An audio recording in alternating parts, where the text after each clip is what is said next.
By the way, for anybody wondering what I'm doing, drawing on this weird little circle, my buddy he runs a gallery out here in Pasadena, and every year they do a coaster show. So all the art is done on little beer coasters, and priced very reasonably.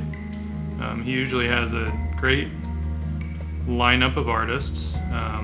I did it years ago, and anytime it comes up, I'm in the last several years I have not had the time to do it, but this time he asked, and it sounded really fun and something a little different. I haven't put anything in a gallery in a long time, even though I'm going to stick with my usual fantasy themes. I mean, the nice thing is it's that kind of gallery.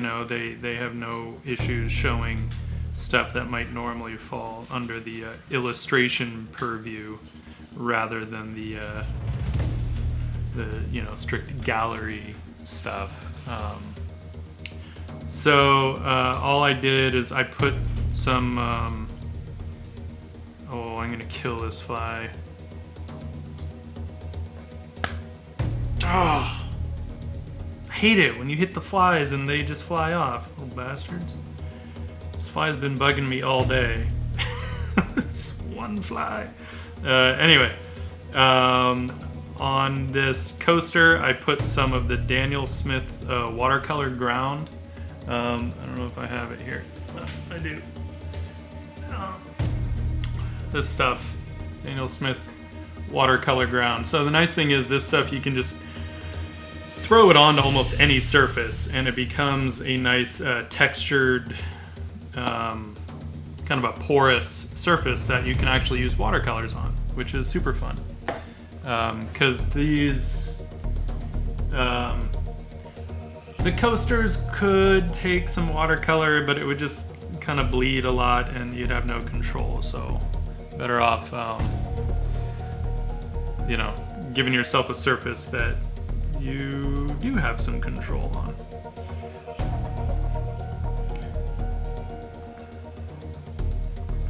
And this particular one, hopefully will be more than just a little sketch. I'd like to actually get, some kind of rendering to a degree in here. We'll see where it goes. Hopefully it works out. But I make no promises.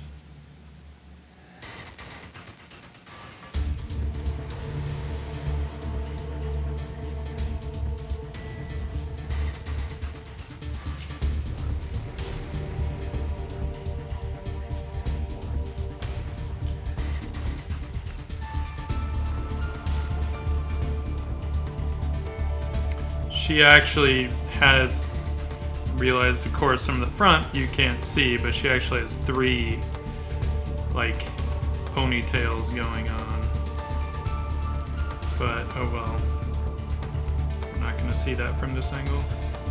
But I kind of didn't, with a little thing like this, if I'm gonna do just basically a little kind of portrait, I want it to have some gravitas to it, right? So I want the eye contact. I want that direct eye contact to see if I can get something that at least, has some intensity, hopefully.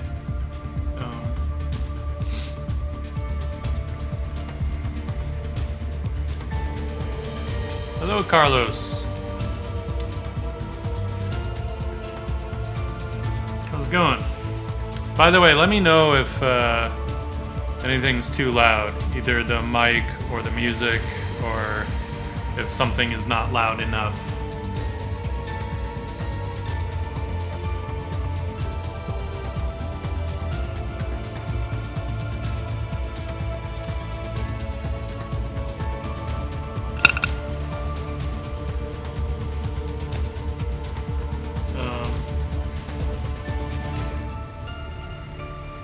This coaster is so small, though, that I didn't feel like I wanted to,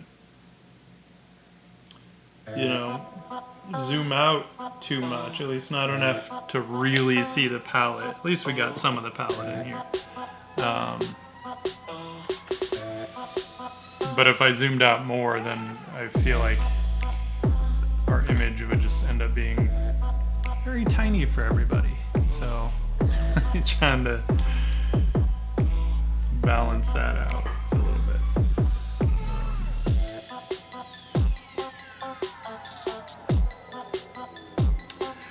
Something I probably should have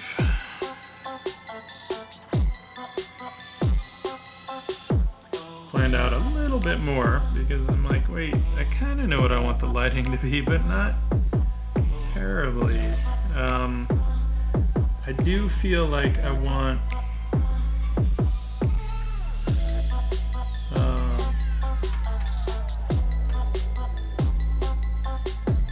the whole thing to be relatively cool. And really should have it scrap. This'll do. It's just a scrap piece of paper for me to make sure I have good values. Paint-wise, not morals-wise. We don't care about that right now. So I kind of want this whole thing to be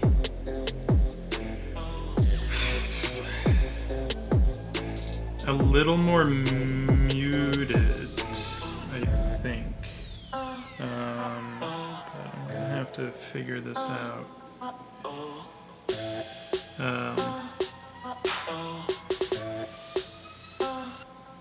Basically, I want the only actual white to be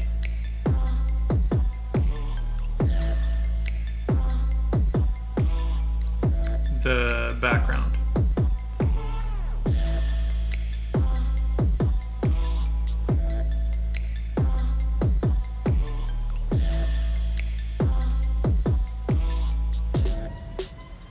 So we're gonna knock all of this back right away because I don't want any true white.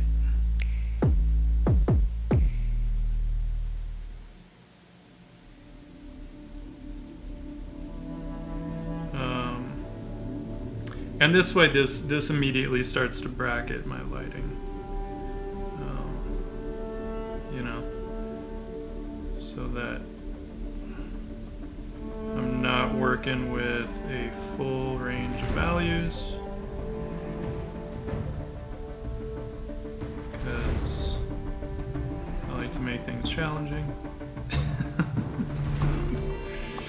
And to be honest, this is my first time actually working on this surface. I've had it for a long time. Never really had reason to use it because I'm not going to throw it on watercolor paper because it doesn't make sense. I am using Daniel Smith watercolors, except for my alizarin crimson, which is Holbein, because they make permanent alizarin crimson. I don't believe that Daniel Smith does. They might make, they may make a more archival color that's close, but I've found that a lot of the ones that are close to alizarin tend to go a little too cool for me. And I like alizarin because yes, it's a cooler red, but it doesn't go purple at all, you know, so, but I'd like to have that cool red as an option. So Holbein they make great paints regardless, so I went with a permanent alizarin from them. But otherwise the rest, it's all Daniel Smith. I love their watercolors.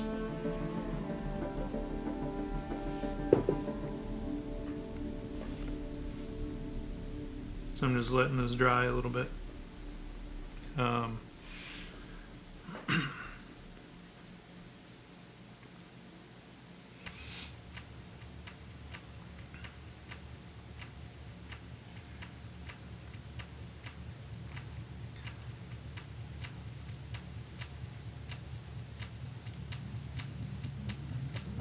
Now what I don't know is what all I can actually, I guess, get away with on this surface, so I'm just gonna have to kind of tread lightly.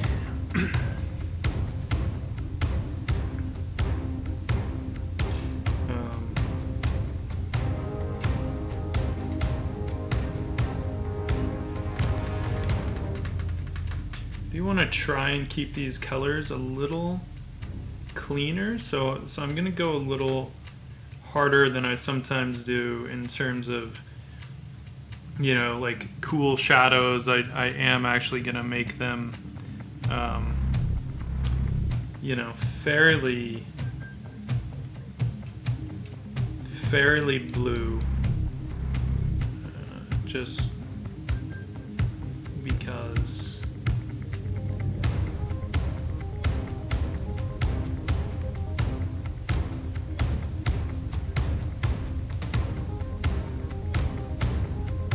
Now I'm hoping that this surface can actually take a little bit of a beating.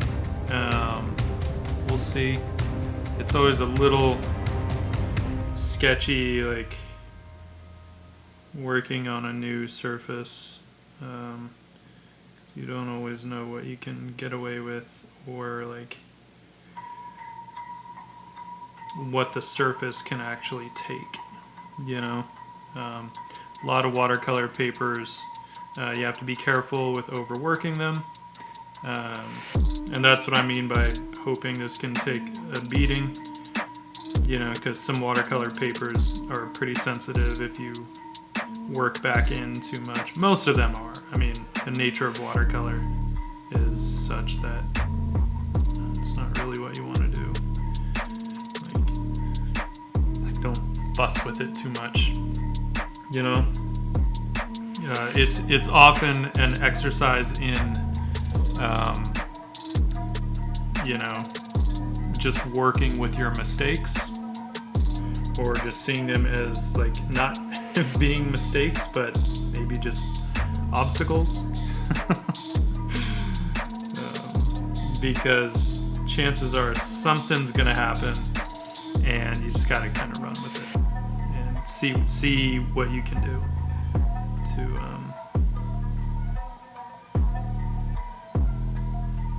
make it work it into your piece somehow.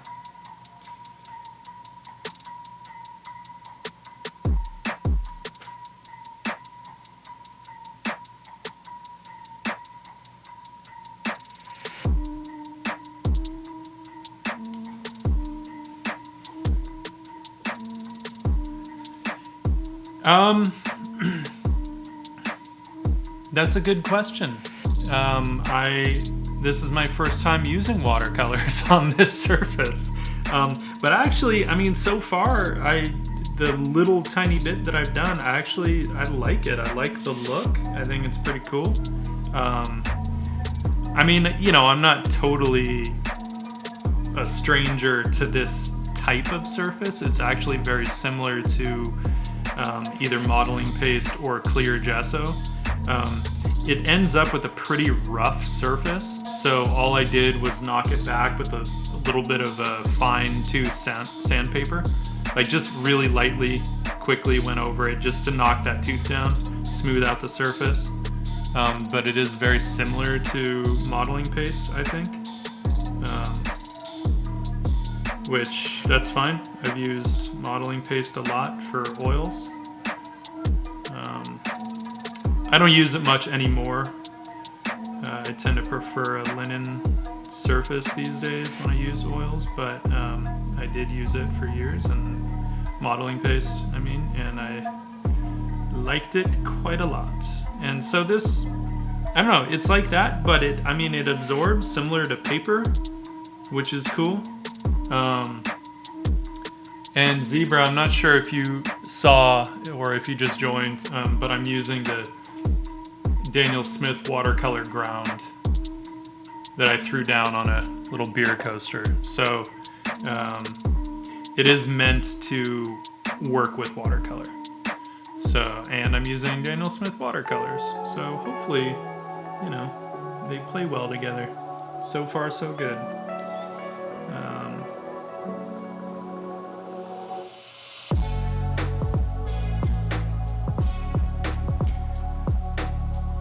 The nice thing is it doesn't seem like they dry too fast. That was my main concern, is that I might not have enough time to kind of work back in, depending on what kind of a absorbent surface it is.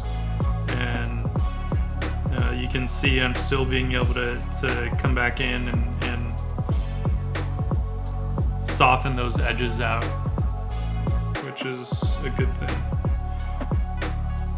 Good bit of control to have with watercolors. Because really watercolors, like edges, are kind of everything, so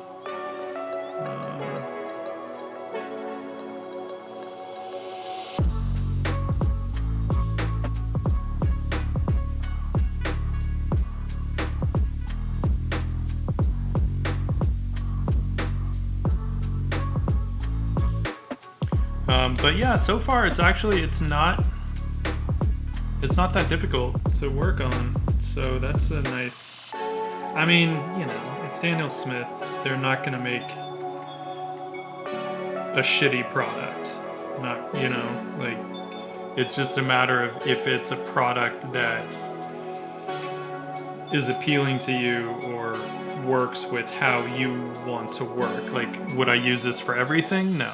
But for this purpose, it's kind of perfect. And it's great to be able to throw this down on another kind of surface and then be able to use watercolors in like the proper way, I guess you could say. Not that I'm like totally using them properly. I don't know what that means. So it does seem like it absorbs a bit of moisture. Maybe stays wet a little, maybe a little long. So that is something that, you know, if I want to come back into any of these shapes with some harder edges, I'll probably need to really let it dry a bit. And this is something where it probably would have been good to test it out a little bit more to understand, like, okay, how small of marks can I actually make before I decided to do a really tiny painting on here. You know? Oh well, what are you gonna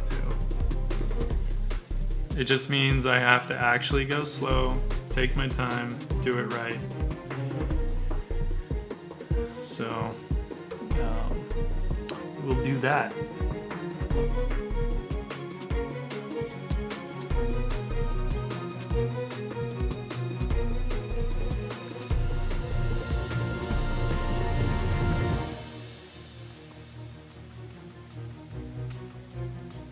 Figure out, you know, where I want my cast shadows. I'm leaving room for some reflected light in here. I don't know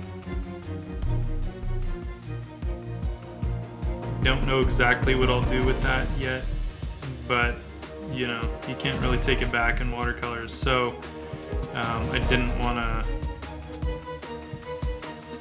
to like get rid of the option just yet.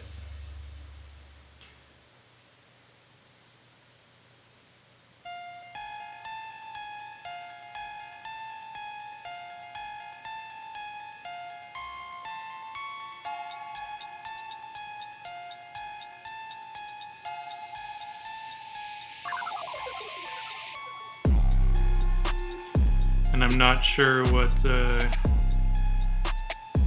think she'll probably have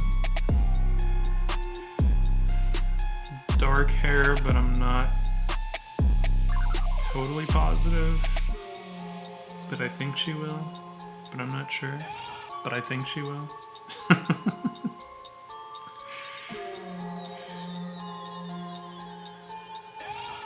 It really would have been better to plan this out a little bit more. I didn't think about it enough. I had my head buried in work today, so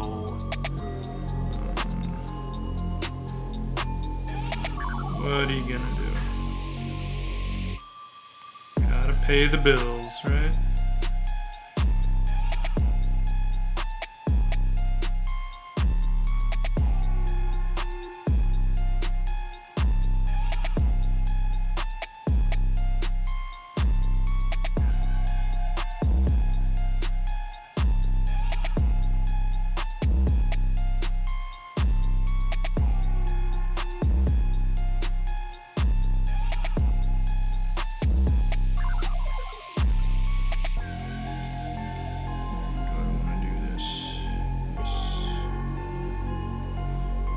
Hesitant to throw on something that's like too dark too quickly. without knowing where my values are going. But I feel like, I mean, now I have to give her dark hair, but you know, sometimes you just have to force your own hand. Just throw it in there and be like, well, it's in there now, can't take back, on with it.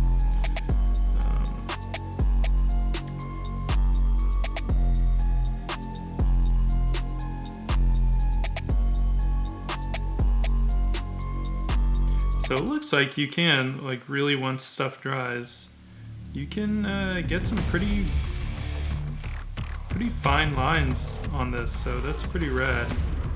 I would think it would be a little more challenging if I hadn't sanded it down. I think the grain would interfere with that, so if you use this Daniel Smith Watercolor Ground at all, I would recommend, if you want to do detailed work, get some. I used a 400 grit sandpaper, so it's pretty fine. You can go finer if you want. You can get like a 800 grit, make it like glass smooth. I don't really think that's necessary, but you could. Because, I mean, let's face it, anyone using watercolor is not looking for a totally smooth surface, right? I just wanted something that was closer to hot press rather than cold press. And had I not sanded it down, it would have been closer to a cold press paper.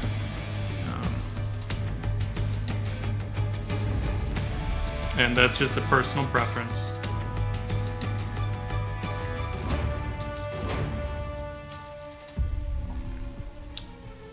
Well, this isn't sandpaper.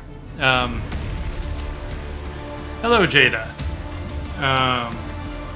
I just used sandpaper to smooth out the surface. I'm painting on it's actually a beer coaster, one of these.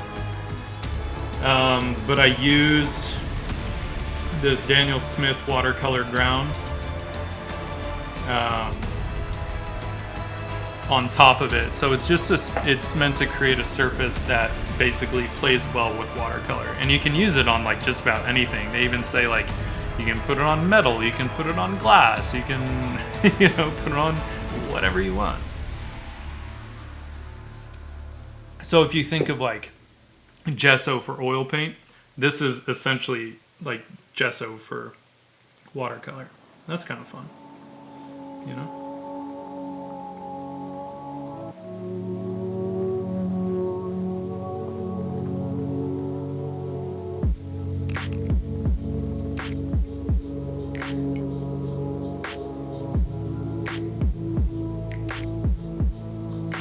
And I'm doing this for, so my buddy runs a gallery out here in Pasadena, and every year they do a coaster show, so all the art in the show is on little beer coasters, and people do all kinds of things. They'll even do little like sculptures that are mounted to the beer coasters. They'll do pen and ink stuff, they'll do oils. Last time I'd done it, I did a drawing and I did a couple of oils, but this time I thought I would do watercolors, little watercolor fantasy portraits, because thankfully the gallery plays well with illustration. So I didn't really, I'm not in the mood or in the right headspace, I should say, for doing more serious portraiture.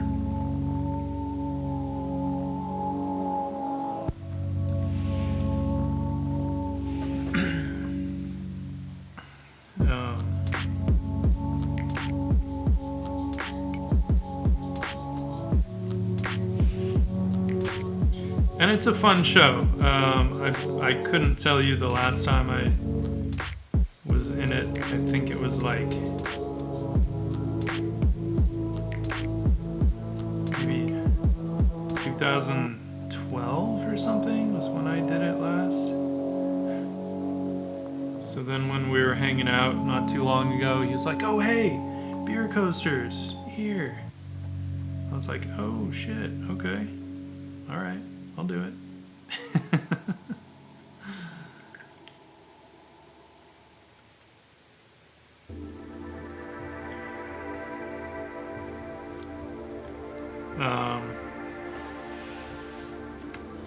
And see, now we get those darks in there. All of a sudden that tone I threw down feels really light. But that's cool, because that gives us a lot of room still to play with value-wise. Obviously, like, technically, if I went all the way to black, like, this stuff would feel really light. But I'm not going to do that. I do want to keep it fairly bracketed. We'll see. I don't know if I'll end up going any darker than what I have here. I might, but I kind of doubt it. But yeah, you can see it's pretty small, and it's always a little strange working on. Really, what I should have done is I should have like put something kind of sticky, either double-sided tape or something, to hold it in place. I didn't do that. Oh well. I could just throw some tape on the edges, but that'll just look ugly, and I don't want to ugly up the stream any more than I am already. I'm gonna get a little bit of like the light tones, right? Always thinking about our 5 lights, right? Lights, midtones, shadows, accents, and reflected lights.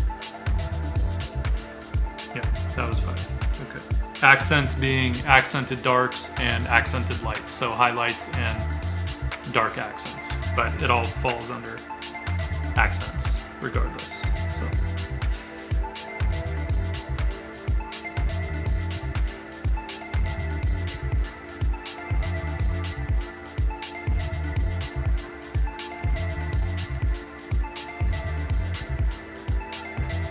So, how was everyone's weekend?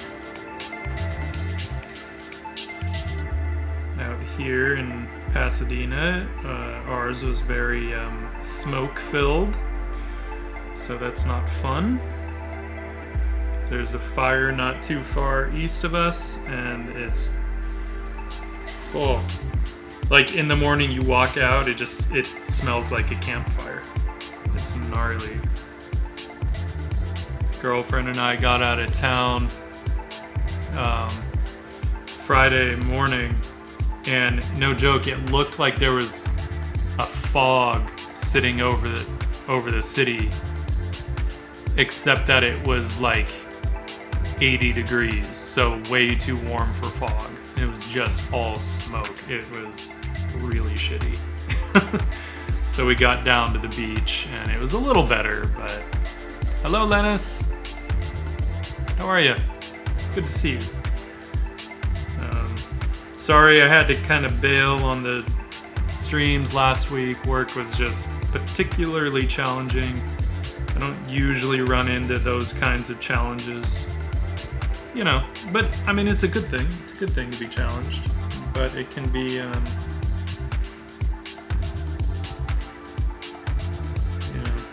tiring at times.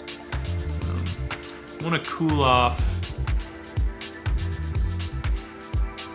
the side plane a little bit. It's a little too warm. And this would be a good chance to see. I'm curious. I don't know how much I can lift. Damn, I should have gotten... Hang on. BRB.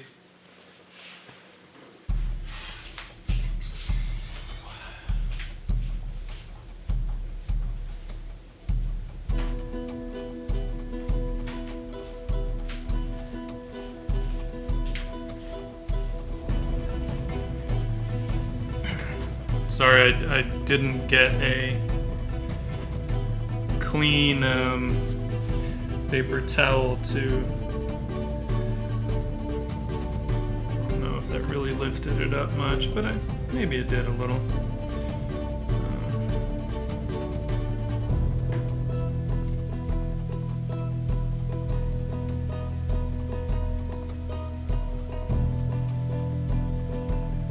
Oh, I wish we could use some heavy rain right now.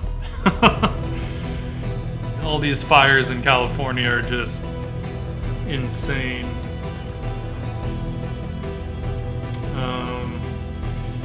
Okay, I gotta get these shapes right.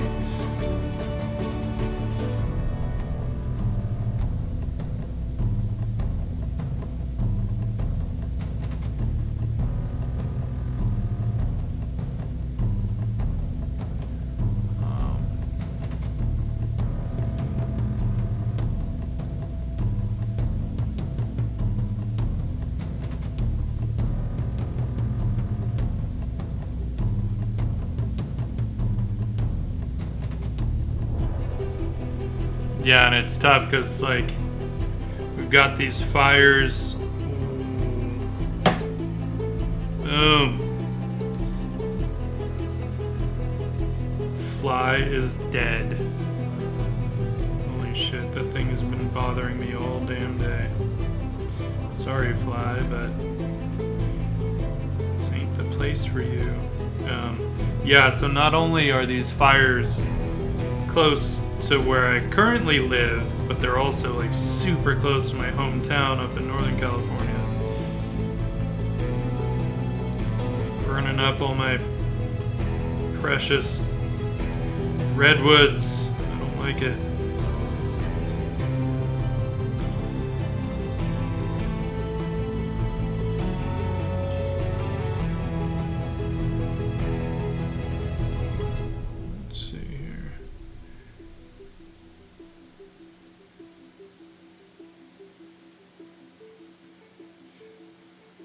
I'm trying to get a little better sense for what I can kind of get away with before I get into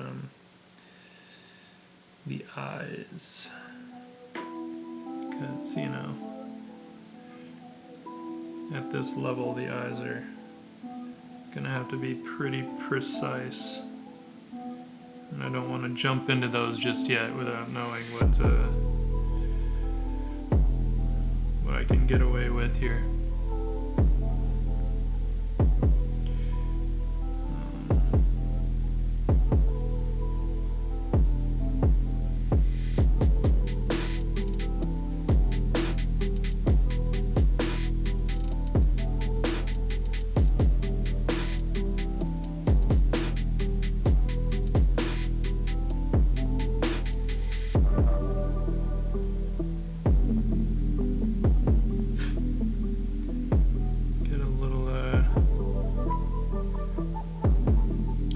Into wet action. Always nice to vary your marks, right? Thankfully, watercolor has a super wide range of marks that we can make, which is super cool. And marks that we can make fairly quickly, you know. It's like you can do kind of wet into wet oils, but it takes a bit because you got to blend stuff around and all that stuff. Still effective, just a little different. So,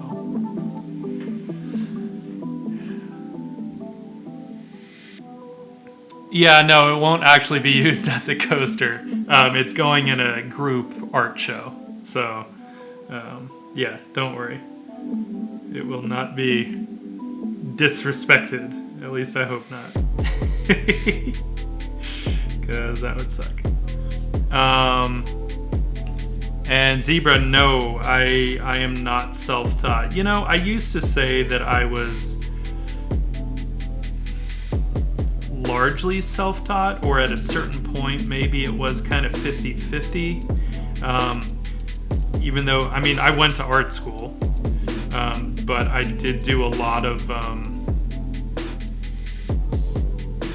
teaching myself because I had a lot of instructors at various places that didn't understand what I wanted to do, and maybe because in some cases, like, they may have come more from doing fine art, and didn't really understand the illustration world, and that's fine, So it's like I had to kind of take what I could from them and figure out how to apply it,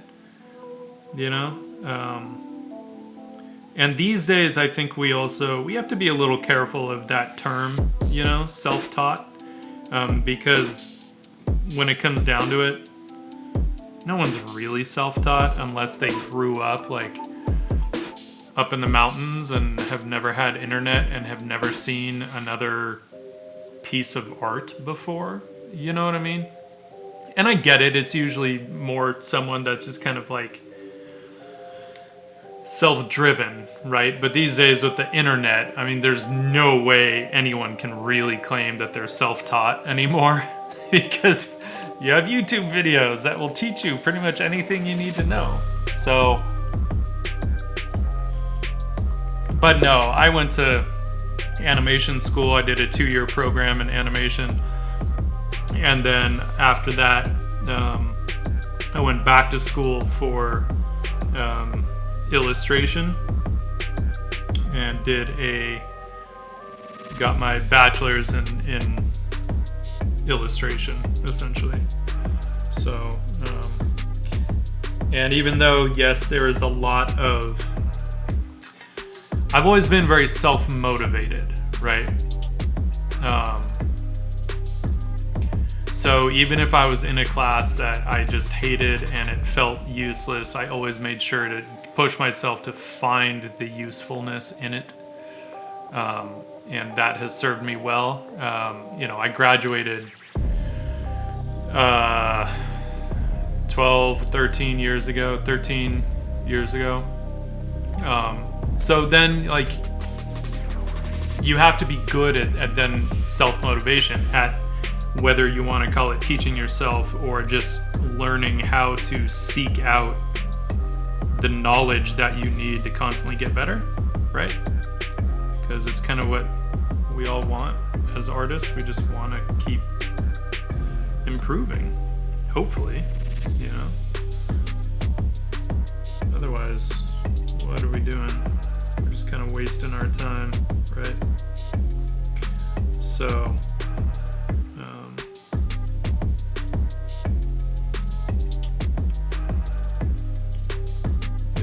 and I took a watercolor class,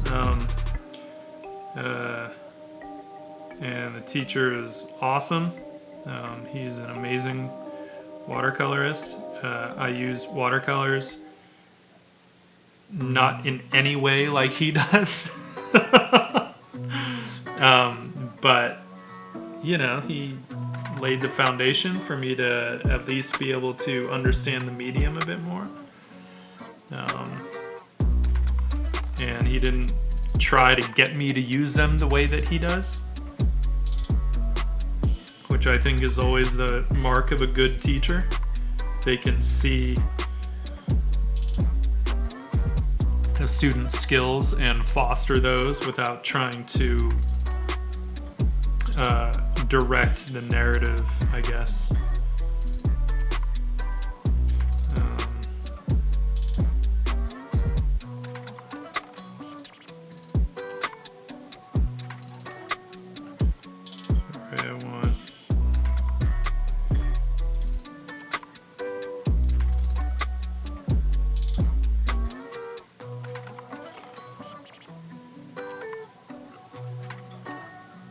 I'm like really trying not to do anything where I need to use some gouache to correct it. If I use gouache, and there's a chance, but I'd rather it be, a choice because I made a mistake.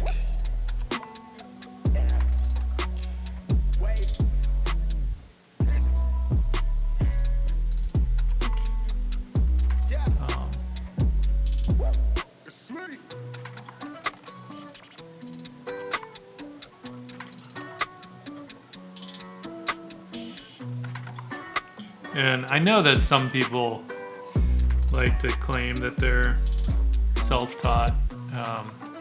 I feel like that's sort of just them trying to create some wow and buzz where there might not really be any. You know, and it's not to say like that people don't push themselves and don't kind of learn essentially on their own. Like I say, self-motivated. Like that's a good thing.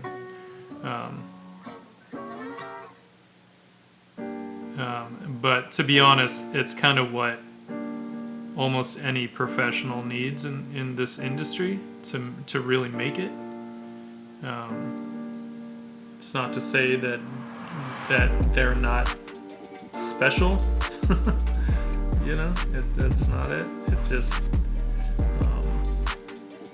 I think it's also important to recognize where we get our roots from. You know,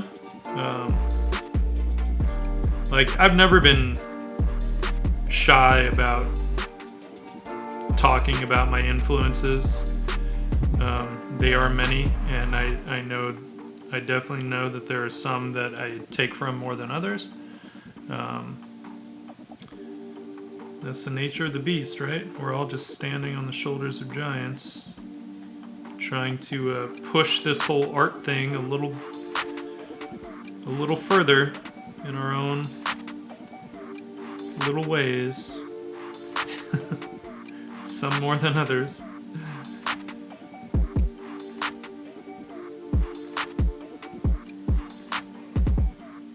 I feel like I should get her eyes in there because she's starting to look a little zombied out. But let's, first things first, let's knock down.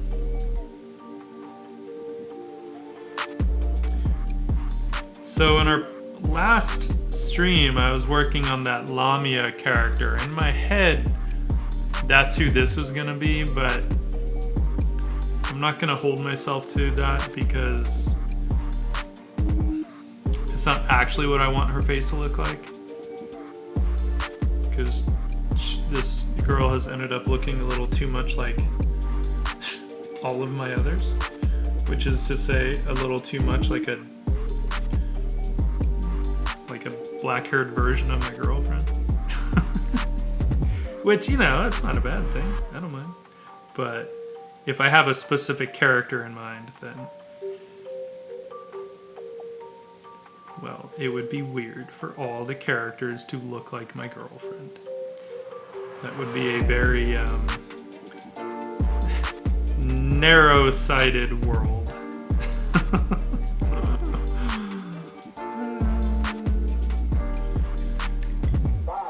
I need to get some color in that neck.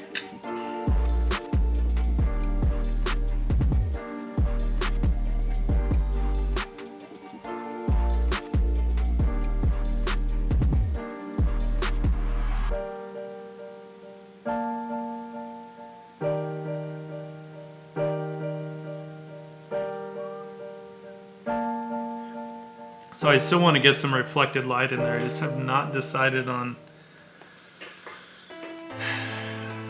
a color.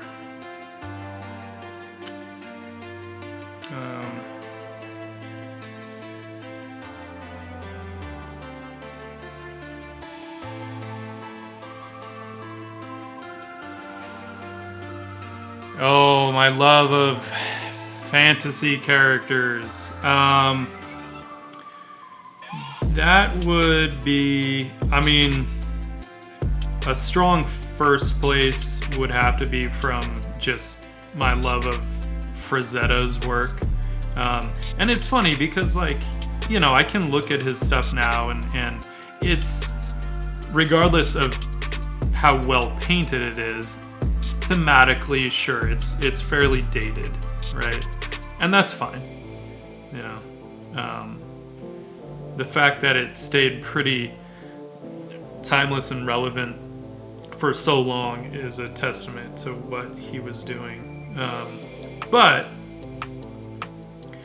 it doesn't just come from that. I mean, I loved just fantasy art as a kid. I would look at the covers for Dragonlance books and Forgotten Realms and all that stuff in the bookstore, you know. I loved that. I loved looking through the Dungeons and Dragons different manuals and bestiaries and stuff, even though I didn't actually play D&D. I loved the art.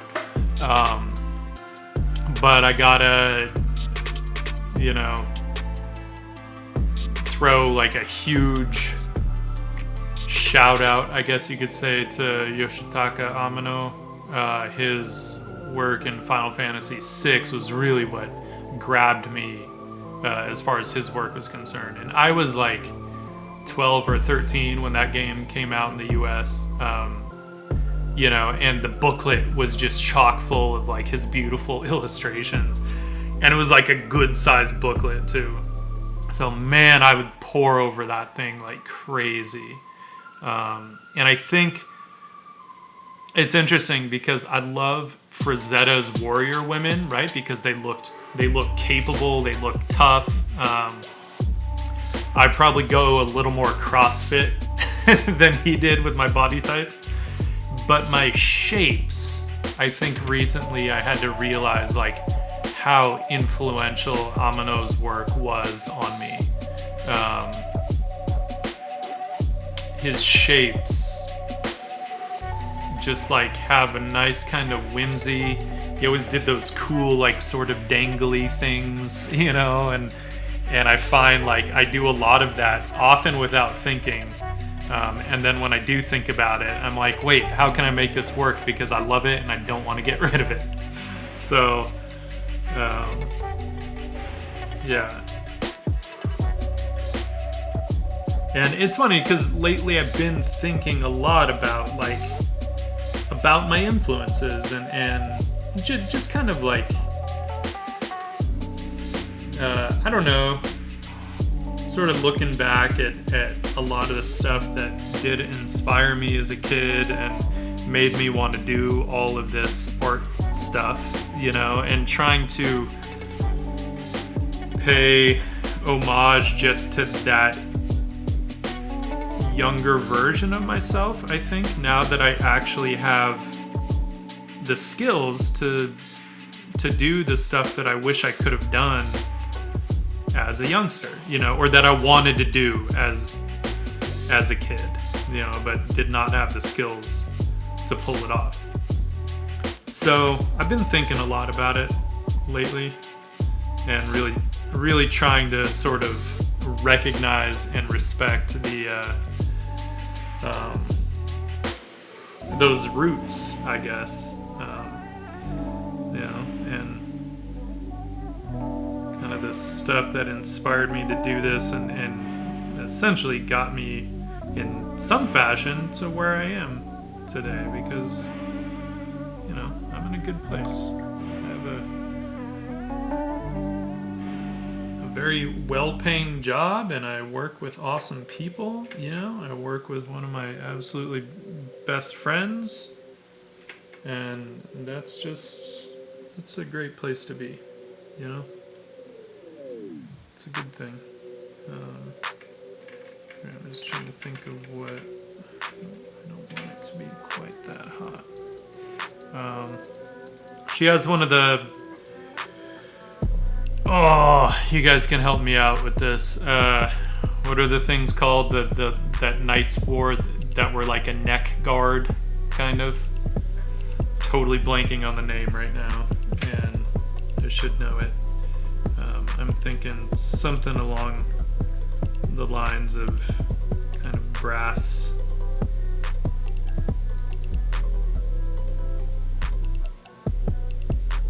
So I don't want to go so hot that it's gold, you know. So we're gonna have to get some cools in there that it'll be picking up.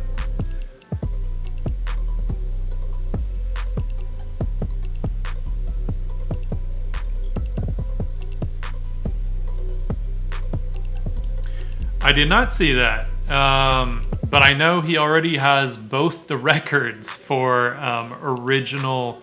I think they're considered original comic art or whatever, right? He set the first record in the 90s with the sale of Death Dealer, and then he set the second record, what was that? Either last year or 2018, I think, with Egyptian Queen.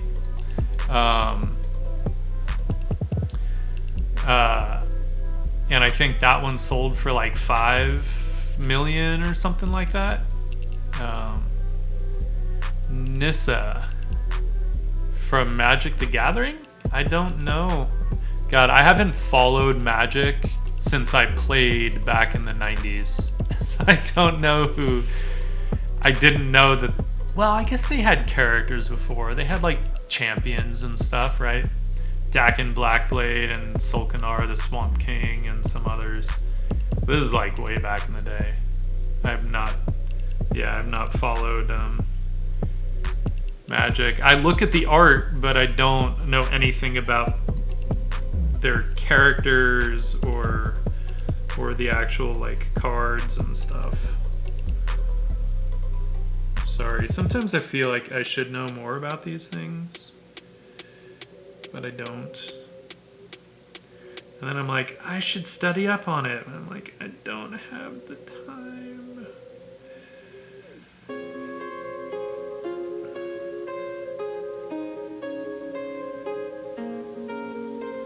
Alright, I want to get some cools, and I might really push the cools too. Like in that bounce light and the reflected light.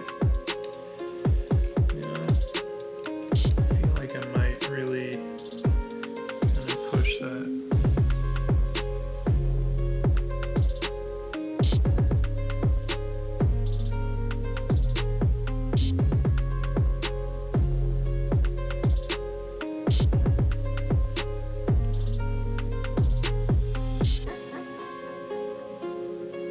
Oh, nice. I love that painting. Yeah, I do think that's one of his best, just in terms of the treatment, you know? He just got this great, like, grittiness in that one. I love that painting. I remember looking at it a whole bunch, because I think when that book, Icon, came out, right, that painting at that time I think had sold for $120,000 or something, and I was just like, what? And it's like a 14 by 18 inch painting or something, and I was like, you can sell a 14 by 18 painting for $120,000, you know? And that's in the 90s. Like 120 grand was like about $300,000 now. So hell, I'd be stoked to sell a 14 by 18 painting for 300 grand. Yes, please.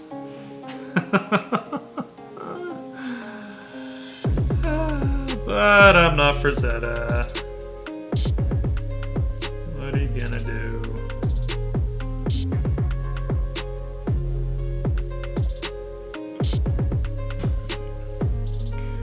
So this is a more polished and reflective surface, so light does not really work on it the same way. Meaning when something gets really reflective, you don't really get shadows, right, happening on it. Of course I don't mind. Welcome, Mr. Zilstra. How are you, my friend? I love it if people are drawing along, dude. Absolutely love it. Who did you post?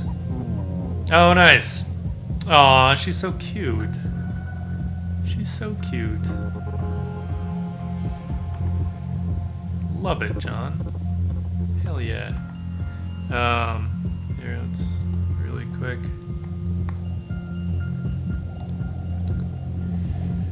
All of the links, mostly. Anyone that wants to join the Discord, please feel free.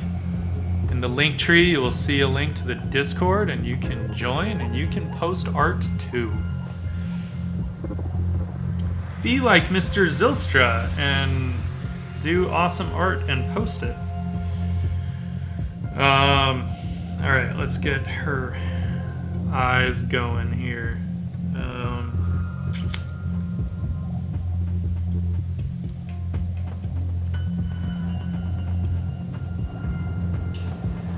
Get into our trusty manganese blue. I really should probably move my water container.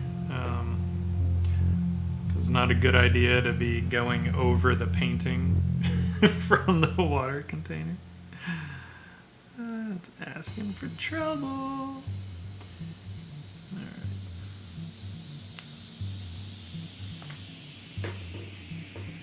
Yes.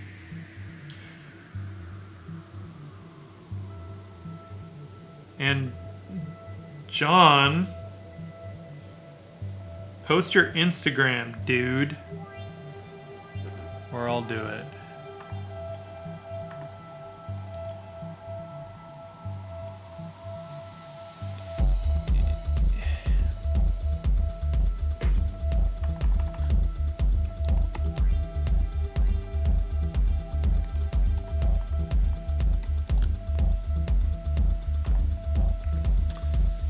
Everyone should go follow John Zylstra because he's a badass.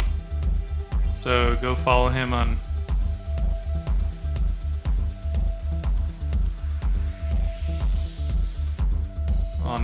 Instagram, since he hasn't started streaming yet, and he should. He's running out of excuses.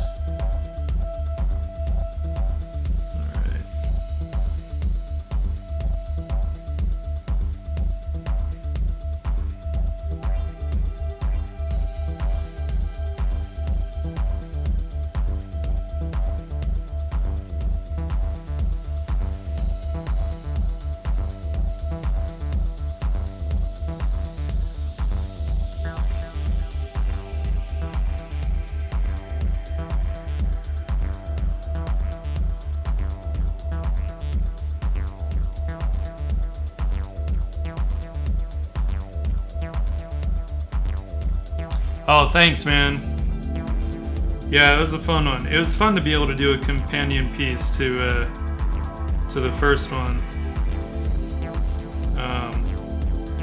And cool, like I figured it was coming out soon, but I always lose track of these things. Like I never know when the work art actually gets released. So, you know, that was cool to see that.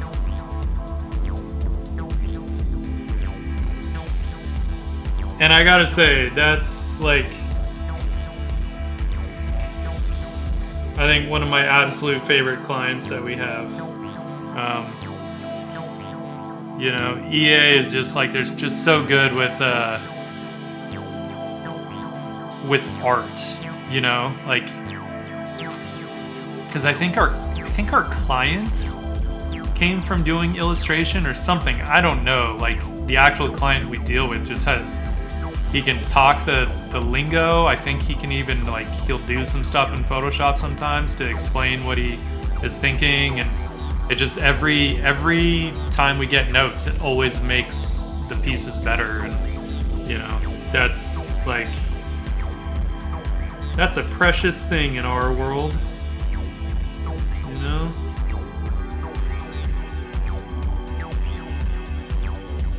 Alright, we're gonna have to let these eyes dry a bit more before I throw any kind of pupils into them.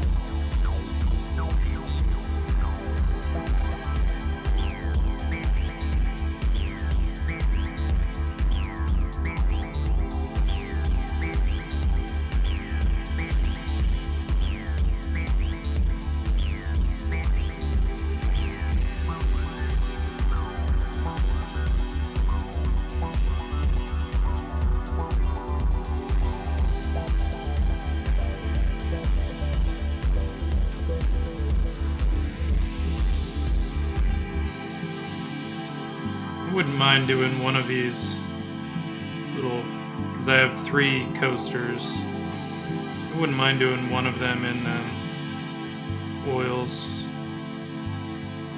I threw Watercolor Ground on one of the other ones already, but I left one of the others alone just in case. Technically I have 4, but one was kind of just to try out different mediums on, so. Let's get the...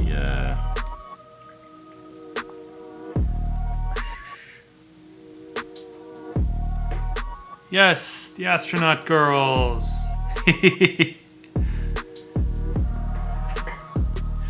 Yeah, but we went a little more, like, Rockstar is cool, but they kind of go the sort of, like, edgy kind of graphic, you know, like,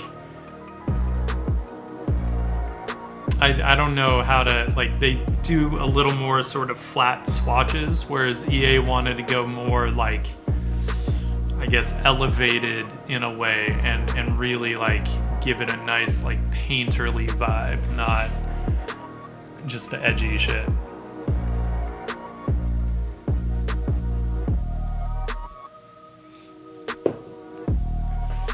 Zebra, so you do, like, actual portraits where you're working essentially probably from photo reference, right, of your clients, or I'm assuming.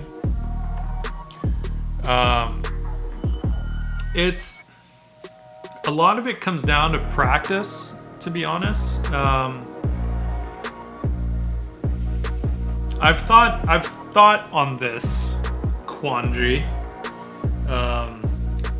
quite a lot. I wish I had a more definitive answer, because, to be honest, it's something I've always done. It's like, it's just what I started doing as a kid, and I just kept doing it and kept doing it. I didn't find out about using reference till I was older. Like, of course, I'd done stuff where I would, like, kind of copy photos, but I didn't know that in illustration people used reference, right? Like, I didn't find that out until my late teens, like, and maybe even till I was like 19 or 20. Probably 18, 19 is when I found out that people used reference, and most people used reference, and I was very disappointed because I thought all these comic artists I was looking at, all these illustrators I was looking at, I thought they were just, like, making this shit up. So I was just practicing and practicing and practicing to be able to make shit up. So there's nothing wrong with using reference. A lot of people kind of look down on it and they're like, oh, I do this out of my head. And yes, I do a lot of this stuff out of my head. But mostly that's a choice on my side. And it's something where then I make sure to really pay attention when I'm looking around and be hyper observant and try to remember, like, cool lighting scenarios or effects or textures or whatever, you know, that I can use later on down the road. But look at someone like Alex Ross. I mean, his paintings are amazing. That guy uses reference for everything, you know? But you could argue that's why his paintings are so badass. So, you know, look at Dave Palumbo. He references the hell out of stuff. He shoots all his own reference, as does Alex Ross, you know? So there's nothing wrong with using reference. If you want to be able to draw stuff out of your head, it's mostly a matter of when you use reference, be hyper aware. Study it in a way that you're gonna remember. Like, that's where Evan Amundsen, I think, you know, does a great job of kind of showing people how he uses it, where he will reference something, he'll draw directly from the reference, sort of pick the shapes that he likes, pick what he likes from the reference sketch, and then he puts the reference away. And I feel like that's the best way to do it. Draw from reference a whole bunch, and then put the reference away and immediately draw something out of your head using what you remember from the reference. You don't want to just like do some sketches directly from the reference and then be like, okay, cool, I did my study sketches, you know, and then don't do anything with them. Use some reference that you are going to use in whatever you're painting, you know, or that applies to that, and then do your sketches directly from it, and then put the reference away and do more sketches, drawings, paintings, whatever, from your studies. So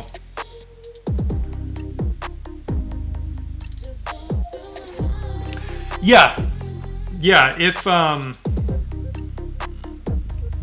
just the Impressionists, you know, a lot of people, it's what we call transillumination, and it's not a bad thing to do. It's something that I prefer to kind of get my values in order before I throw that in. And it's also something that you don't want to throw in just for the sake of throwing it in, because the light is clearly not coming directly from behind, though we could argue maybe there is some light coming from behind. But I will throw some red in the ears, but not as though she's totally backlit, because she's clearly not backlit. First, I want to think the things in her hair I want to also be that kind of brass. And you know, it's very tempting to just throw in some transillumination in the ears, especially with ears like this, because it's just so much fun. But you want to make sure that it's there for a reason. Now I do want more red, because I want a bit more red in some of these areas to kind of get that blood flow, right? That kind of blood under the skin, right? I don't want to skimp on that, because, you know, I'm just too much of a sucker for red ears and red noses and red cheeks. So I swear everyone in my paintings has probably had like too much to drink or something, because they're all just flushed all the time, but I can't help it. This is fun.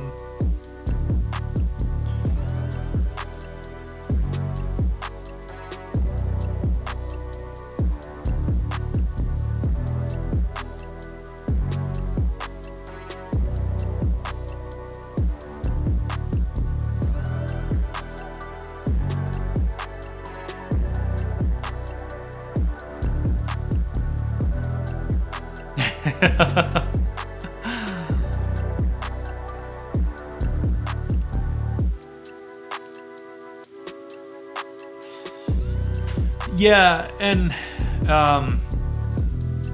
Daniel Kern art, I agree.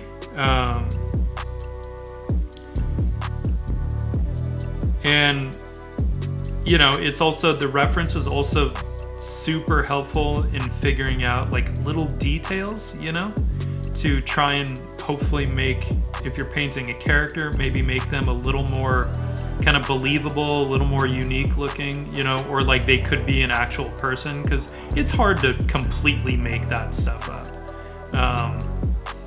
You know, I do a relatively good facsimile of it, but like if I really want someone to look like they could be someone,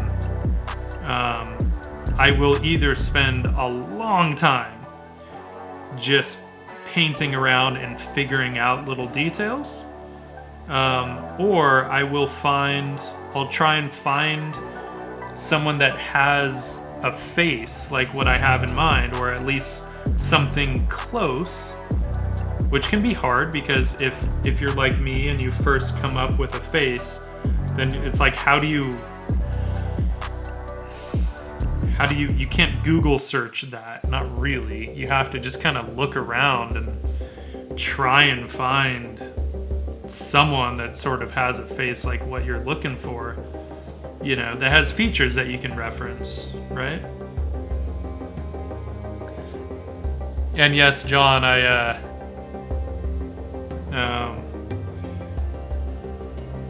used the hell out of my Series 7. But I don't abuse it. I've had this thing for years, and it's still in good shape. And watercolor aren't like oils. You know, oils you generally don't want to mix your colors with a brush, though I still do. It's just habit. I probably shouldn't anymore, but whatever.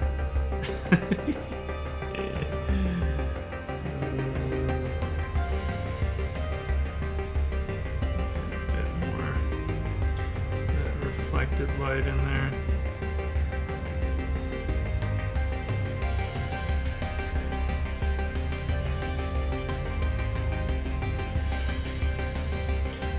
And then I also feel like after a while you kind of get to know kind of what features to look for, I guess, or kind of little details that you can play with to kind of push things a little further, right?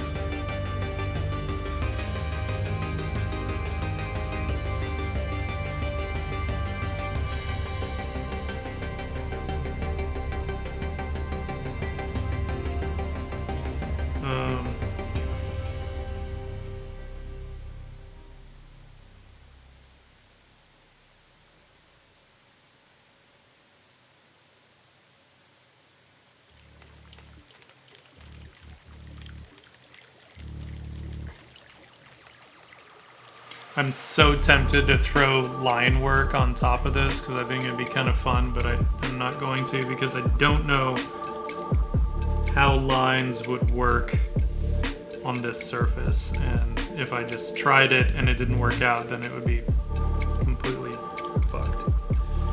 And we don't want that. Ruin all our hard work. It would be terrible.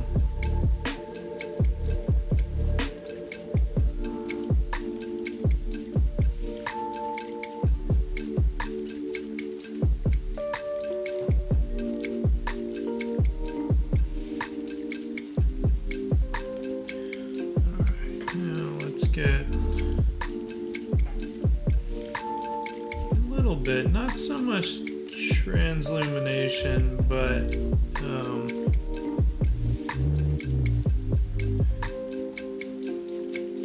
more heat at least in the ears. So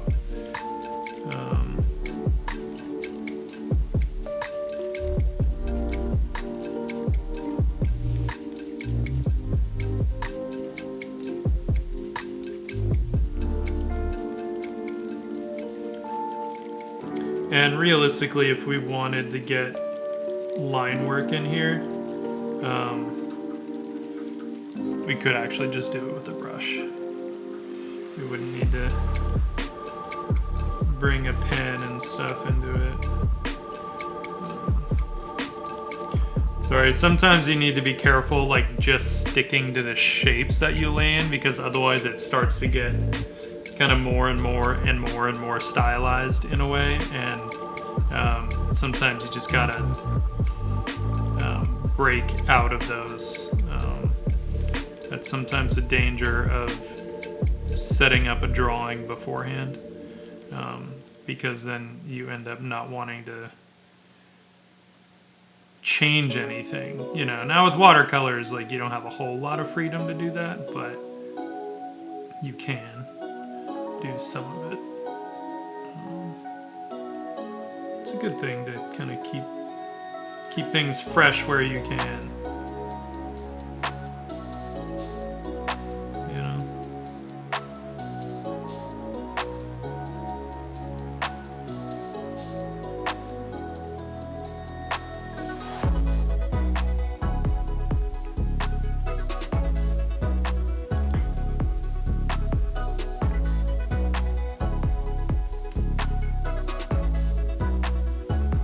It's not veins.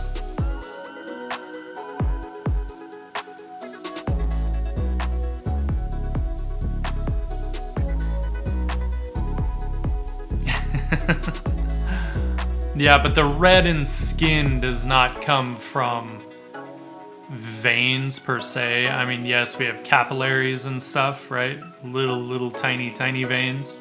But the red in the skin, it's not necessarily from veins like, you know, like these kinds of veins that we see. Can we even see them? These kinds, can we see? Can't see any of my veins. They're in there somewhere, I swear. But you know, when the blood rushes to your face and you get all flushed and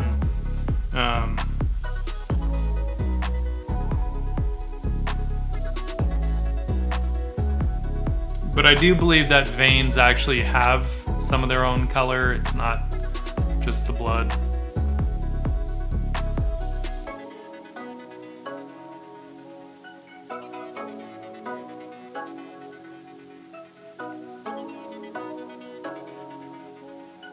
I'm just trying to think of what I want to do next.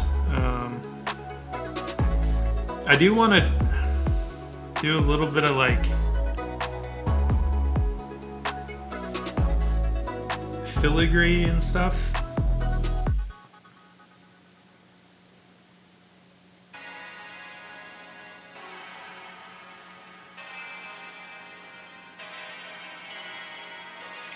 I'm just trying to decide how I want to do it. I'm not sure.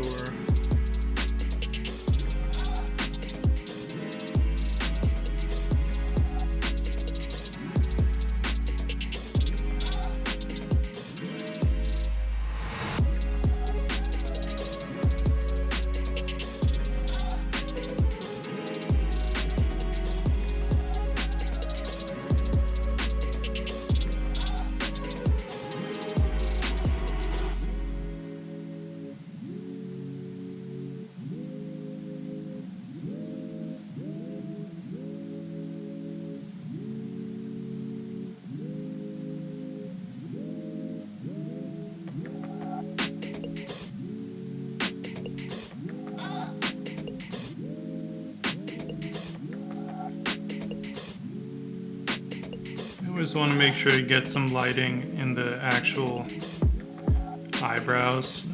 Otherwise, they just become these kind of flat shapes on the face, and we don't want that. That's not what they are.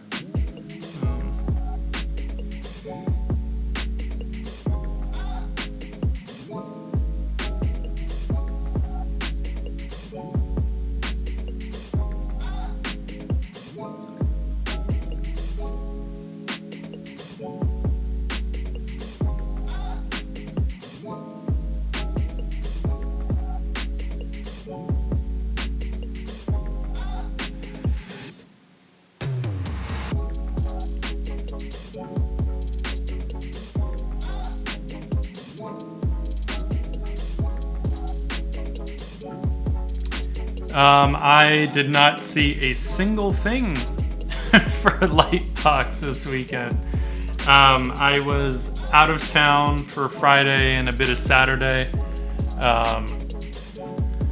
And then yesterday, what did I do? I played a little bit of Red Dead, and then girlfriend and I watched the Chargers game and then the Rams game. So no, I did not tune into anything for Lightbox. We were originally supposed to be leaving for Greece on Friday. We were going to go there for a week.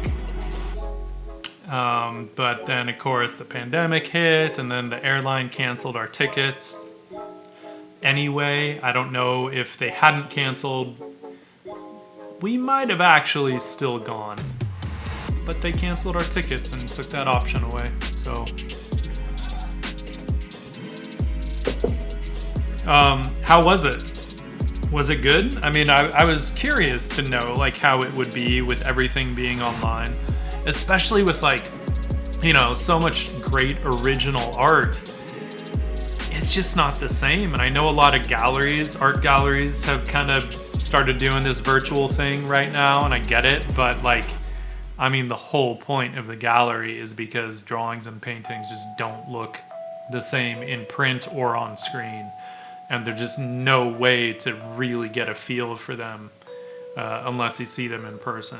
Even if you know that, like, okay, this is 8 by 10, you know, and you know exactly what 8 by 10 looks like, holding something in your hands, you know, is just such a different experience.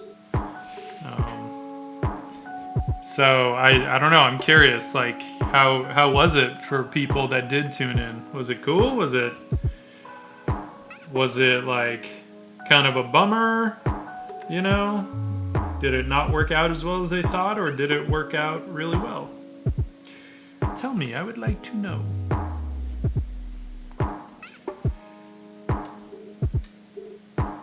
FYI, they did not accept me back for this year anyway, so I may or may not have been a little bit bitter already. But that being said, I hope it went really well, because I think it is a great convention. And the artists, most of the artists there are super dope, deserve the recognition.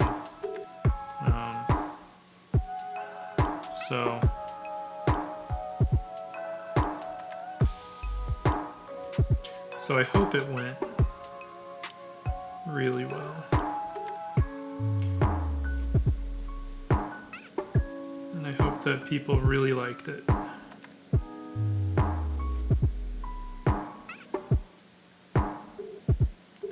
You know, we don't get a lot of like conventions that are kind of just about the art, and you know, so I was pretty stoked on that as soon as they had announced it back in 2018.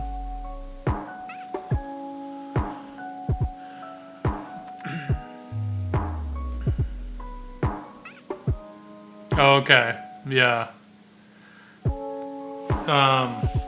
Oh yeah, because they were having it all up online for anyone that wants to see it, right?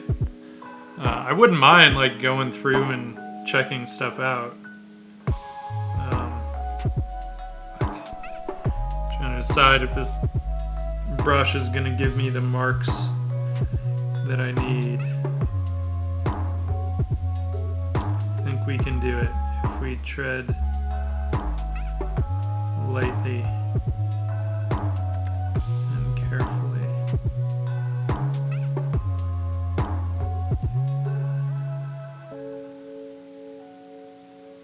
This is where those ink skills come in, right?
since this is supposed to be a bit of a highlight, more blown out, I don't want like all the detail visible in there.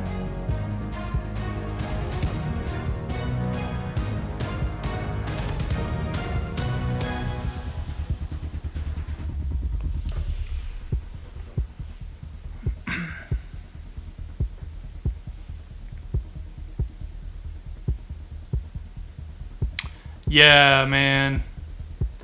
I know. I saw, John, that you were gonna be part of it, and I was very bummed that you know, the whole lockdown shit happened, pandemic, because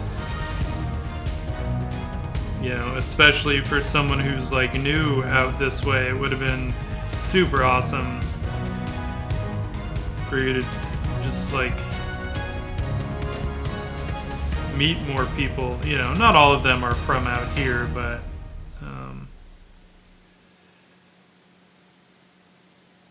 you know, all those people that you know online but have not met in person.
Might just be the values,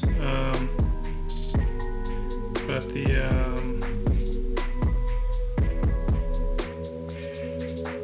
that cast shadow is kind of bugging me. I don't know exactly what it is. I think it's the values. Overall, it just should not have been that high contrast there. I don't think.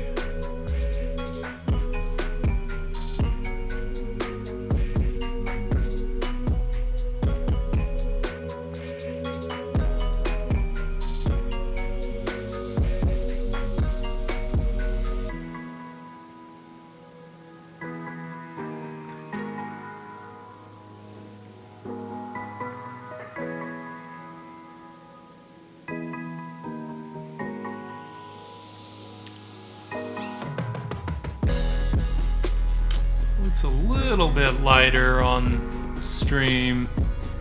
The camera's having a hard time, I think, with the white amongst everything else, but it looks pretty good. It's not quite so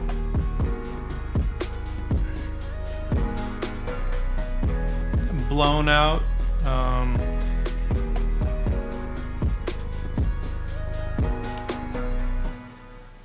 Trying to see if having this helps it at all. A little bit, maybe, now that it sees that this isn't white. Right? Compared to the paper, it's still just, at least it's warmer. It's almost white, but just like 2% lower.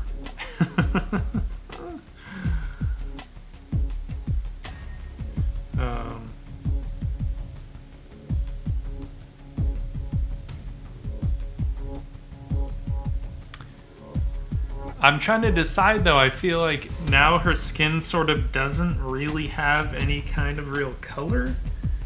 Like, sure, it has the warm sort of flushes, but I'm I'm not feeling like that's giving me a sense of skin. So we're gonna risk a bit of craziness and get some actual color going on her skin.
So we may then need to get a little more happening,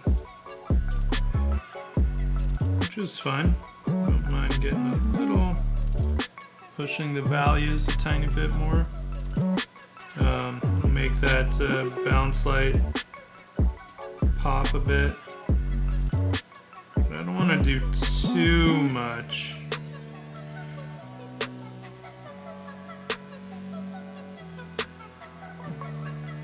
With it. I don't want to overwork it too much.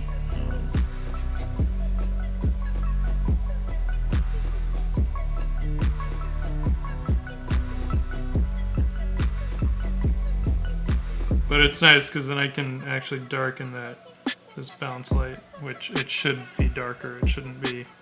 I didn't want it to be like a fill light per se, right? Where it gets too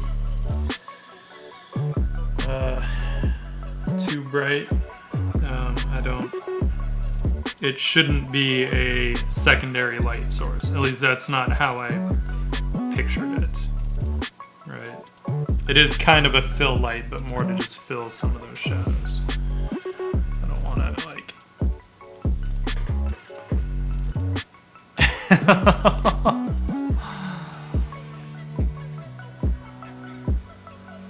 Yeah, it wasn't, you know,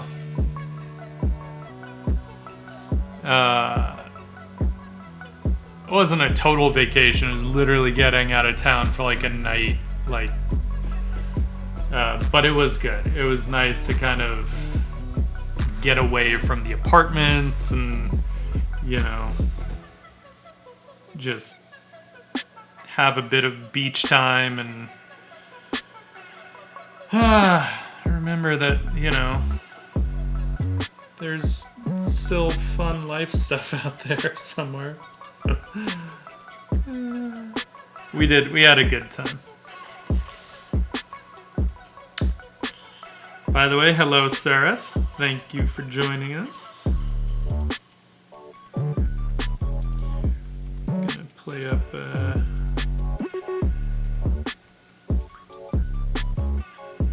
his cheeks a little bit more.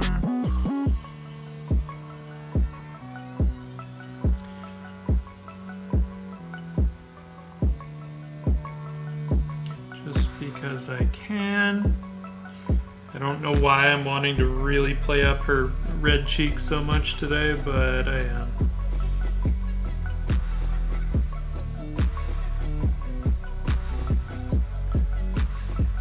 But then just so they're not totally out of left field, we'll get, you know, a little bit of warmth happening elsewhere too. Yeah, you know, sometimes the risks work out. And it was a calculated risk, let's be honest. Like, I had a pretty good idea what would happen. And I felt like it just needed it, so I couldn't not do it, or else I would just be like, no, it needs this thing, but I'm too afraid to do it. And you know what? Reality is, if I totally ruined it, I could just throw some gesso on it and do a little oil painting, so whatever. And then I would have only wasted an hour and 45 minutes of my life. No biggie. And it's not wasted as long as you learn something, right? Nothing is a waste of time as long as you learn something from this situation.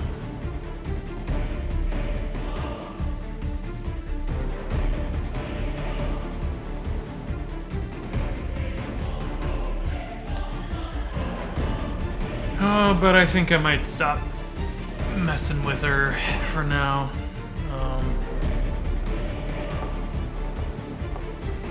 I feel like there is maybe some stuff I could do. I kind of want to bring a little bit of gouache in just because I love the look, but it would just be for like a few little lights. Be a very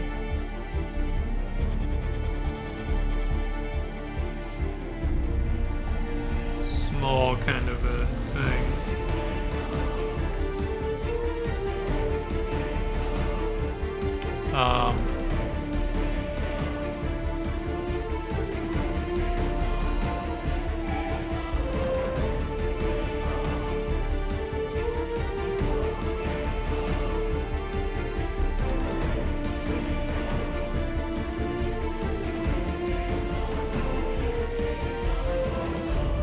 Watercolor purists would hate me.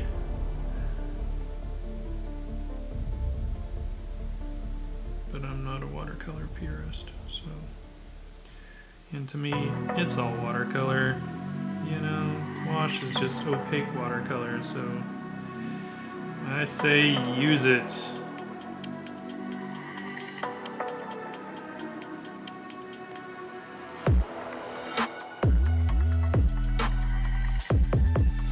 Plus, I'm just too used to thinking in tandem with opaque mediums. I've never really been into purely transparent mediums. It was always frustrating in watercolor class to only use watercolor for me. Like, no, but because I was doing oil painting at the same time, so it was hard to just swap back and forth literally in the same day, go from like thinking transparently to thinking opaque, and it was a challenge, but it was fun. Still a fun challenge. I like it, but I do like my opacity every now and then. And I'm using it sparingly, and I'm actually using my opaque paint fairly transparent, so I don't know where that puts us.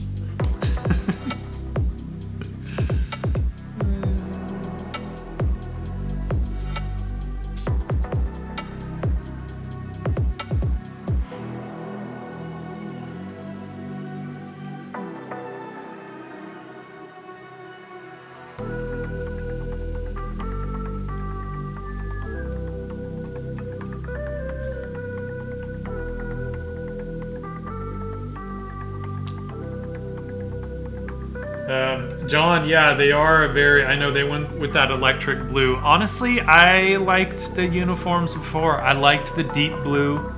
I don't like what they did with the Chargers uniforms either. They went with that awful powder blue. It looks cheap. My girlfriend's very disappointed because she's a Chargers fan. Yeah, we were not really happy with the changes for the uniforms this year, but whatever. Sarah, she sort of, maybe kind of has a story. Were you here when we were doing the for the last stream when we were doing the pen and ink, the Lamia girl, the half snake, half human girl. That's who this originally was going to be, though realistically it's not really the face I want for her, so I'm going to have to work that out somewhere else at a later date. But that's who she started out as. I'm not sure who she ended up as, but you know, that's okay.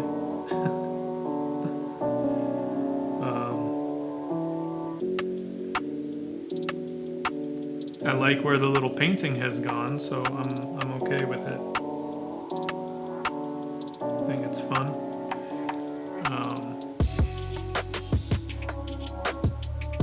Trying not to go too far with this white.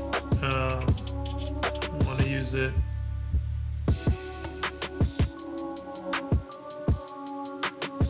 sparingly.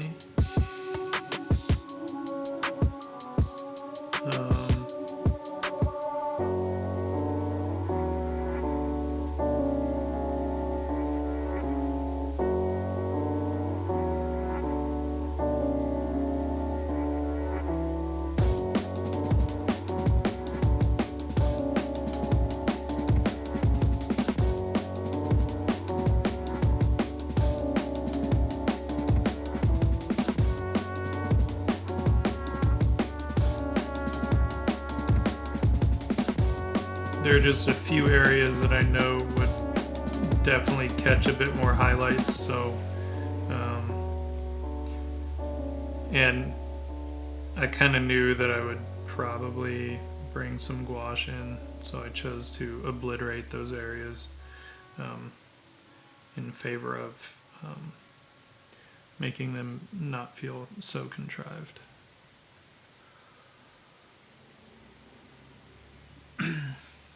And Sarah, I'm glad that you always learn from me. I'm glad I have something to offer. Sometimes it's hard not to feel like I'm just talking, and I just have to kind of hope that I'm talking about something that's worthwhile.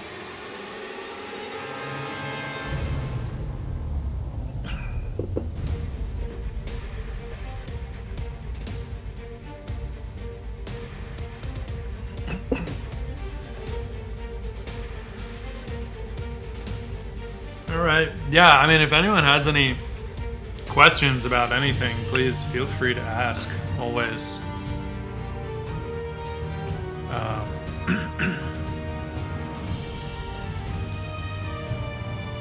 I'm happy to talk art or something else. I kind of like the stylized colors that are happening here, you know? Like, I don't usually go that hard into, like, cool shadows and warm lights. But, I don't know, it just kind of felt like it could work out this time, so I ran with it, and it's kind of fun. It's fun. I don't know how I feel about this surface. Having used it a bit more, it's fun to work on. I don't know if we can really, but you can see like it's quite grainy when it dries. So I don't know how I feel about that. It feels a little grainier than actual watercolor paper would be. So, but you know, I don't hate it, and it still is getting some like pretty fun marks and stuff in there. So, I don't know. I feel like it's worth exploring a bit more on this surface.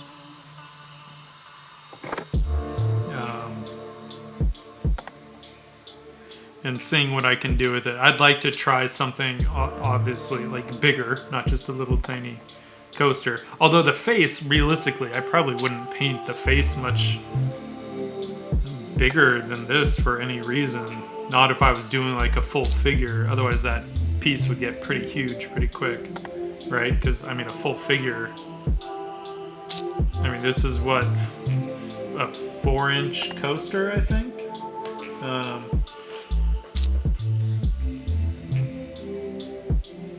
About that. Yeah, 4-inch coaster. So, I mean, realistically, if I had the full figure in here, you know, that thing would end up being a good,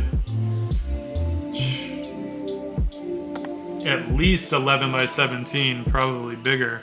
So,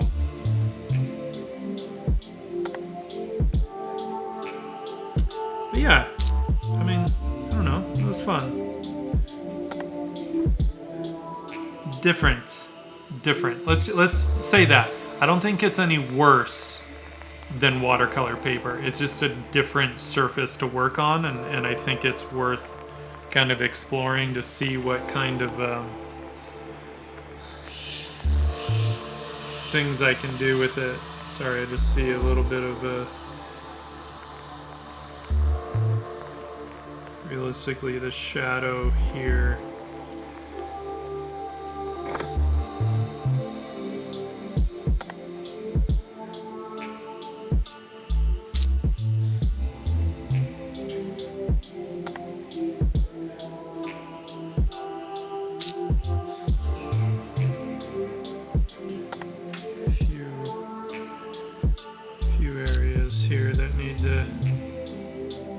Catch a bit more shadow to turn that form and give us a little excuse to get some more saturation in those mid-tones, you know.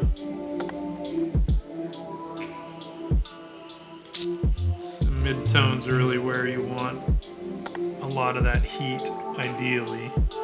Sometimes sometimes I cheat the hell out of that, but whatever.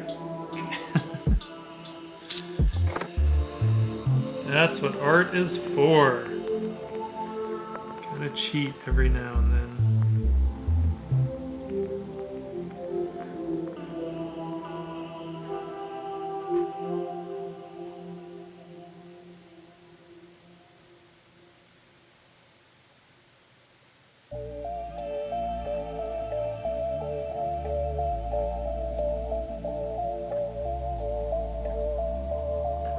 There we go.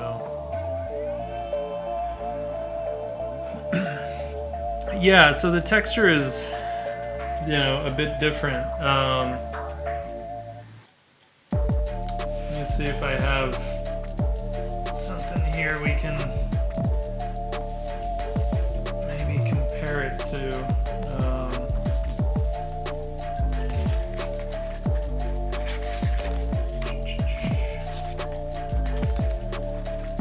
Gotta be careful. Can't show everything of her on stream. So this is like a hot press watercolor paper, right?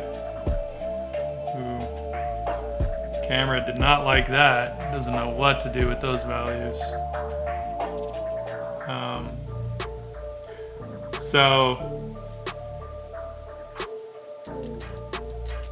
But I mean, you can still see how smooth some of these colors are, you know, how smoothly they lay down compared to the texture in this one. Mind you, the colors that are showing up right now are not really accurate because it doesn't know how to color correct for this. But yeah, there's definitely a big difference. I'm still more a fan of the hot press watercolor paper, but I don't dislike this, and I think it has a lot of potential to do some fun stuff with. So yeah, we could do some shit, do some cool shit. We have others that might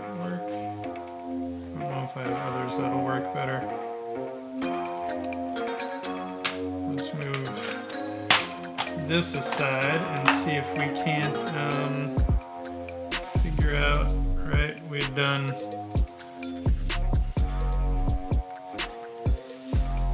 these on one of the previous streams. You know,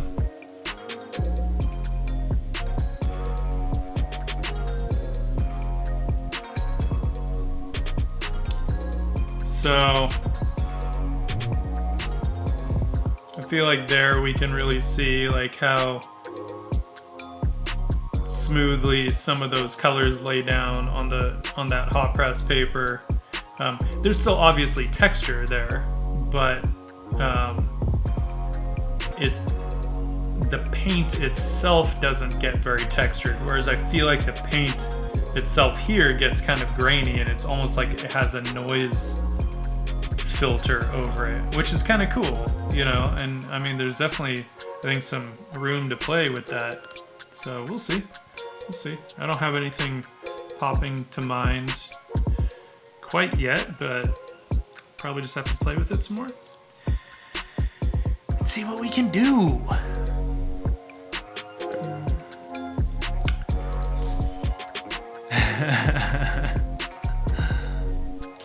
Awesome. Daniel Kern Art, thank you for joining. You have a good night too. Get back to that drawing board. It's always a good thing.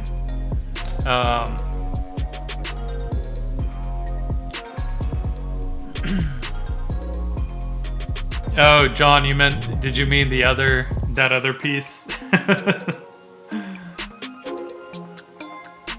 Yeah. All right. Well, I feel like that's about it for tonight, I think. I'm glad I got that one done. I'm gonna have to sit with it and see how I feel about it tomorrow. Still kind of on the fence about maybe getting some dark accents in there, but that'll change the lighting pretty quick if I do that, so I'm a little hesitant.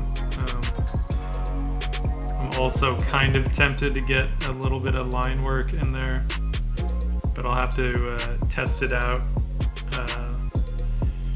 on a different, something else that has this watercolor ground on it, just to make sure that the ink works. But I'm pretty tempted to get some line work in there, but I don't know. I might just leave this one and move on to the next one. So anyway, I think I'm gonna call it for tonight. I appreciate all of you. I think we might go raid somebody. I don't know who's on. We got a few people. Autumn's probably about to wrap up. But maybe we'll raid him anyway. Just because we can. Even though I know I think he's about to wrap up, but hopefully he's gonna go for a bit longer. So we're gonna raid Autumn. Everyone give him a follow. And then I will see y'all back here on Thursday. All right. Thanks for joining, folks. Everyone on YouTube, peace out.